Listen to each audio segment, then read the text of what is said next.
السلام علیکم ورحمۃ اللہ وبرکاتہ۔ ناظرین، امید کرتا ہوں آپ خیریت سے ہوں گے۔ آج کی جو میری ویڈیو ہے ان لوگوں کے لیے ہے جو نیا جنرل سٹور کھول رہے ہیں، کرانہ سٹور کا کام کرنا چاہ رہے ہیں، ان کے لیے ہماری ویڈیو کو شروع سے لے کے اینڈ تک لازمی دیکھا بھی کریں، لائک بھی کیا کریں، سبسکرائب بھی کریں اور شیئر بھی کیا کریں۔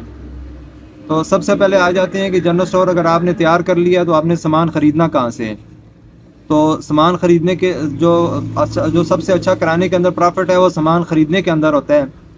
سامان اگر اچھے ریٹ پہ آپ خریدیں گے تو آپ کو پرافٹ ہوگا۔ اگر سامان آپ نے اچھے ریٹ میں نہ خرید سکا تو ظاہری بات ہے آپ کو دکان کے اندر تو پرافٹ نہیں دیتا۔ یہ ایک مثال کے طور پہ مسالے کا ڈبہ ہے، تو یہ اگر آپ نے یہاں اگر کسی سے مثال کے طور پہ اس پہ ریٹیل لگی ہوئی ہے 130 روپے، اگر آپ نے کسی کمپنی والے سے یا کسی ہول سیل سے آپ نے اگر اس کو مثال کے طور پہ 120 روپے کا خریدا ہے، ظاہری بات ہے آپ کا پرافٹ تو فکس ہی ہے، 10 روپے آپ کو بچیں گے، اس سے زیادہ تو آپ نہیں کما سکتے کیونکہ اس کے اوپر ریٹ جو ہے نا لکھا ہوا ہے۔ اگر یہ چیز اگر آپ کسی 2-3 جگہ سے پوچھ کے لیں گے، کسی ہول سیلر کے پاس جائیں گے، پتہ کریں گے کہ بھائی اس کا ریٹ مجھے یہاں سے کیا مل رہا ہے، تو وہ اگر آپ کو 5 روپے 10 روپے دے رہا ہے، کم دے رہا ہے، تو ظاہری بات پرافٹ تو آپ کا اس کے اندر ہے۔ وہ چیز جب لے کے آئیں گے تو وہ چیز آپ کو نفع دے گی، نہ کہ پورے ریٹ والی۔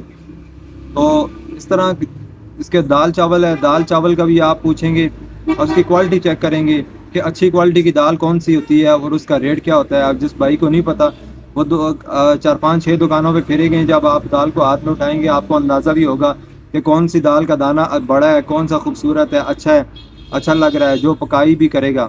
تو وہ اچھی چیز لیں گے تو وہ انشاءاللہ کسٹمر بھی آپ کا بنے گا۔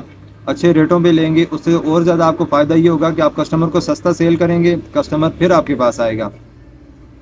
سب سے یہ جو خریداری کا کام ہے، سب سے کرانے کے کام میں سب سے اہم یہ کام ہوتا ہے کہ خریداری کیسے کرنی ہے۔ خریداری ایسے کرنی ہے کہ یہ آپ نے دیکھنا ہے کہ جگہ جگہ دکانوں پہ جا کے ہول سیل والوں کے پاس کون کون سا دکاندار کون سی جو ہے نا دال سیل کر رہا ہے، چاول کون سے اچھے سیل ہو رہے ہیں، بسمتی کون سے سیل ہو رہے ہیں، ٹوٹا چاول کون سا اچھا سیل ہو رہا ہے۔ وہ جو سیل کر رہے ہیں اس کے اندر آپ نے کوالٹی کو چیک کرنا ہے کہ کوالٹی کون سی ہے، اور یہ فلاں دکاندار کیا ریٹ دے رہا تھا، یہ دوسرا دکاندار کیا ریٹ دے رہا ہے، تیسرا کیا دے رہا ہے، چوتھا کیا دے رہا ہے۔ یہ ساری چیزوں کو آپ نے کمپیئر کرنا ہے۔ کمپیئر کرنے کے بعد جو ہے نا آپ نے ڈیسائیڈ کرنا ہے کہ میں نے جو ہے نا سامان کس سے خریدنا ہے۔ سامان آپ نے پھر اس سے خریدنا ہے جو ریٹ آپ کو مناسب دے رہا ہو۔ مثال کے طور پہ بعض دفعہ یوں بھی ہوتا ہے کہ بعض دکانداروں کے پاس ہول سیل والوں کے پاس جو ہے نا پرانی خریداری ہوتی ہے۔ آپ نے کوشش کرنا ہے کہ جس کے پاس مہنگا پڑا وہ اس سے نہ خریدیں، جس کے پاس کم ریٹ والا مل رہا ہے اور چیز اچھی دے رہا ہے، آپ کو گارنٹی دے رہا ہے کہ بھائی یہ چیز لے کے جائیں، اگر کسٹمر اس کی شکایت کرتا ہے تو آپ واپس لے کے آئیں، میں آپ سے واپس لوں گا۔ تو آپ نے کوشش یہ کرنی ہے کہ ایسی دکان سے سامان لینا ہے کہ وہ آپ کو جو ہے نا دوسری دکانوں کی بنسبت اس کا ریٹ بھی کم ہو، اور آپ جب دکان پہ لے کے آئیں گے آپ بھی اسے کوشش کریں کہ آپ کو اچھے ریٹ میں مل رہا ہے تو آپ بھی کم ریٹ پہ سیل کریں۔ کم ریٹ پہ سیل کرنے سے فائدہ یہ ہوگا کہ دکاندار جو کسٹمر ہے وہ بار بار آپ کے پاس آئے گا، اور بھی کسٹمر آپ کے پاس رپیٹ لے کے آئے گا کہ بھائی یہ میں فلاں دکان سے یہ سامان لے کے گیا تھا، اس کی چیز بھی اچھی ہے اور اس کا ریٹ بھی بہت مناسب ہے۔ اس وجہ سے کیا ہوگا کہ آپ کی دکانداری جو ہے نا وہ بڑھے گی، کام اچھا ہونے لگے گا۔ اور اس کے علاوہ دال چاول کے علاوہ آ جاتے ہیں گھی کی طرف، گھی، آئل، چینی وغیرہ، تو یہ چیزیں بھی ہیں اور یہ آپ نے خریدنی ہے۔ اگر سٹارٹنگ ہے آپ کی دکان کی، آپ نے سٹارٹ کرنی ہے تو ہول سیل والوں سے تھوڑی تھوڑی مقدار میں خریدنی ہے تاکہ آپ کو کام کا پتہ چل سکے، کام کی سمجھ آ سکے۔ جب آپ کام کو سمجھ جائیں گے، کام کا پتہ چل جائے گا، پھر آپ کے پاس کمپنی والے آئیں گے، تو ڈسٹریبیوٹر آئیں گے، ان کے جو انہوں نے بندے رکھے ہوتے ہیں، آرڈر بکر ہوتے ہیں، وہ آپ کے پاس آئیں گے، آپ بتائیں گے بھائی یہ ہمارے پاس یہ مثال کے طور پہ یہ ایک کیچپ کا پیکٹ ہے، یہ کیچپ ہے، یہ ہم دے رہے ہیں بھائی 120 روپے کا۔ اگر 100 روپے کا دے رہے ہیں تو اس میں جو ہے نا آپ ہم سے اگر ایک کارٹن اٹھائیں گے، کارٹن کے پیچھے آپ کو ہم 10 روپے اور بھی لیس کریں گے، ظاہری بات ہے پرافٹ تو اس کے اندر آ گیا۔ تو آپ نے کوشش یہ کرنی ہے کہ پھر ایسی ڈیل کرنی ہے کمپنی والوں کے ساتھ، کارٹن اٹھا کے اس کے اندر پرافٹ بھی آتا ہے اور مارجن اس کے اندر آتا ہے۔ آپ اگر اس کو 10 روپے سستا خریدیں گے، آپ اسے 10 روپے سستا بھی پھر سیل کریں گے، اس سے فائدہ یہ ہوگا آپ کی دکانداری جو ہے نا مزید بڑھتی جائے گی۔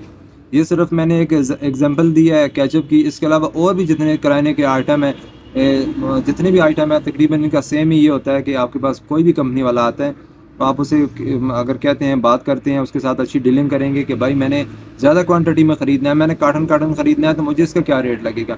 وہ آپ کو پہلے کام جو ہے نا ایک ڈبے کا ریٹ بتائیں گے. آپ جب کارٹن کی بات کریں گے تو پھر کارٹن کا ریٹ آپ کو پتہ چلے گا. پہلے آپ اس سے ڈبے کا پوچھیں کہ ایک باکس ہے, ایک ڈبہ ہے, یہ کتنے کا مجھے پڑ رہا ہے. اگر میں وہ مثال کے طور پہ کہہ رہا ہے یہ بھائی جان آپ کو پڑے گا 120 روپے کا, آپ اسے کہیں میں نے کارٹن خریدنا ہے تب کتنا پڑے گا, مجھے اس کے ساتھ کیا پرسنٹیج وغیرہ یا ڈسکاؤنٹ کیا ملے گا. وہ بتائے گا بھائی آپ کو 5 روپے ہم اس میں اور چھوڑ دیں گے, 3 روپے اور چھوڑ دیں گے, 4 روپے اور چھوڑ دیں گے, 7 10 جتنے بھی آپ اس سے کام کروا سکتے ہیں. تو آپ کا پرافٹ ظاہری بات ہے اس جگہ سے نکلے گا. دکان کے اندر آپ نے اگر یہ چیز پوری ریٹ پہ خرید لی تو آپ اس کے اندر سے تو اور پرافٹ نہیں نکال سکتے. آپ نے پرافٹ نکالنا ہے خریداری کے اندر.